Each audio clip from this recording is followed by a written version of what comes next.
큰일을 할 사람은 사소한 것에 얽매이지 않는다. 이 말 정말 많이 들어보셨죠? 그런데 만약에 2500년 전 공자의 진짜 가르침이 정반대였다면 어떨까요? 오늘 논어를 통해서 이 흥미로운 역설의 진짜 의미 한번 제대로 파헤쳐 보겠습니다. 자, 한번 생각해 보자고요. 우리 주변을 둘러보면 늘 드는 생각이죠. 다들 비슷하게 시작하는 것 같은데 도대체 왜 어떤 사람은 정말 거대한 프로젝트를 성공시키고 또 어떤 사람은 그 무게에 그냥 짓눌려 버리는 걸까요? 이 근본적인 차이는 대체 어디서 오는 걸까요? 공자는 바로 이 질문에 대한 답을요, 사람을 두 종류로 나누는 것에서부터 시작합니다. 이게 그냥 좋은 사람, 나쁜 사람, 이런 단순한 구분이 아니에요. 훨씬 더 실용적인 관점입니다. 그게 바로 군자와 소인입니다. 여기서 진짜 핵심은 누가 더 착하고 나쁘고의 문제가 아니라는 거예요.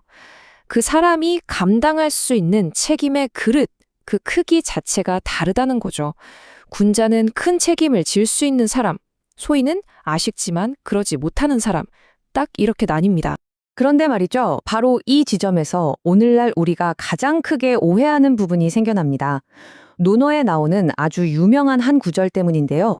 공자가 이렇게 말했습니다. 군자 불가소지 이가 대수야. 소인 불가대수 이가 소지야. 이걸 좀 쉽게 풀면요.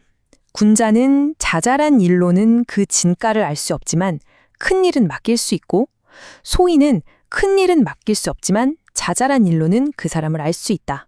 이런 뜻이죠. 자, 이 구절만 딱 놓고 보면 어떤 생각이 드세요? 아, 역시 큰 인물은 디테일이나 사소한 일 같은 거에 연연하지 않는구나.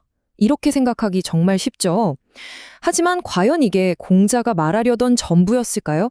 자, 지금부터가 진짜 재밌어집니다. 공자의 가르침 속으로 한 걸음만 더 깊이 들어가 보면 와, 완전히 새로운 세상이 펼쳐지거든요.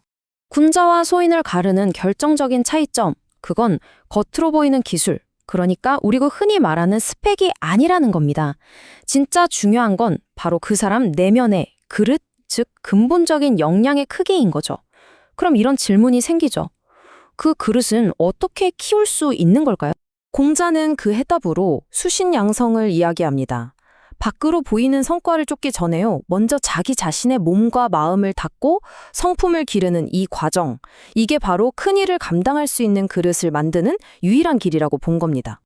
이 개념이 좀 추상적으로 들릴 수 있는데 실제 역사 속 인물의 이야기를 보면 확 와닿으실 겁니다. 야망이 넘쳤던 젊은 권리, 방욱의 이야기를 통해서 이 원리가 어떻게 작동하는지 한번 살펴보시죠. 방욱은 마을을 부용시키겠다 이런 원대한 꿈을 안고 대규모 수로공사를 밀어붙였어요.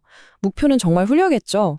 근데 문제는 너무 그 큰 일만 바라봤다는 겁니다. 당장 눈앞에서 힘들어하는 주민들의 사정은 제대로 보지 못했고 결국 그에게 돌아온 건 싸늘한 불신과 거센 반발뿐이었습니다. 실패하고 좌절한 방욱에게 공자는 프로젝트 관리 기술 같은 게 아니라 수신양성을 조언합니다. 밖으로만 향했던 시선을 이제 너의 안으로 돌리라는 거죠. 방욱은 거창한 계획을 일단 내려놓고요. 대신 주민 한 사람 한 사람의 목소리를 듣기 시작했습니다. 공사 일정도 조정해주고 그들의 부담을 덜어주는 정말로 아주 사소하고 작은 변화들을 만들어 나갔던 거예요. 그랬더니 정말 놀라운 변화가 일어납니다. 불신으로 가득 찼던 주민들의 입에서 이런 말이 나오기 시작한 거예요. 아, 우리 관리님을 이제 믿을 수 있을 것 같다. 이 작은 신뢰가 차곡차곡 쌓이니까 그토록 불가능해 보였던 거대한 수로공사가 마침내 성공적으로 완성됩니다. 바로 이 지점에서 우리는 맨 처음 던졌던 질문으로 다시 돌아가게 됩니다. 그렇다면 공자가 말했던 그 작은 일의 진짜 의미는 도대체 뭐였을까요? 바로 이겁니다. 공자가 말한 작은 것에는 사실 두 가지의 종류가 있었던 거죠. 한편에는 군자가 굳이 신경 쓰지 않아도 되는 작은 지식, 그러니까 자질고래한 잡무나 편협한 기술 같은 게 있고요. 하지만 다른 한편에는 방욱이 목숨 걸고 집중해야만 했던 바로 그 작은 일이 있었던 겁니다. 이건 바로 자기 수양과 신뢰 쌓기 같은 가장 근본적인 행동이었던 거죠. 그래서 결론은 이겁니다. 큰 일을 하려면 사소한 건 무시해라. 이게 아니었던 거예요. 오히려 그 큰 일을 감당할 수 있는 사람이 되기 위해서 가장 근본적이고 어쩌면 가장 작아 보이는 자기 수양과 신뢰에 먼저 집중하라는 정말 놀라운 역설이었던 겁니다. 자, 이제 이 2500년 전의 지혜가 바로 우리에게 질문을 던지고 있습니다. 여러분의 삶에서 이 가르침을 어떻게 적용해 볼 수 있을까요? 여러분이 오늘 당장 마주하고 있는 가장 큰 일은 무엇인가요?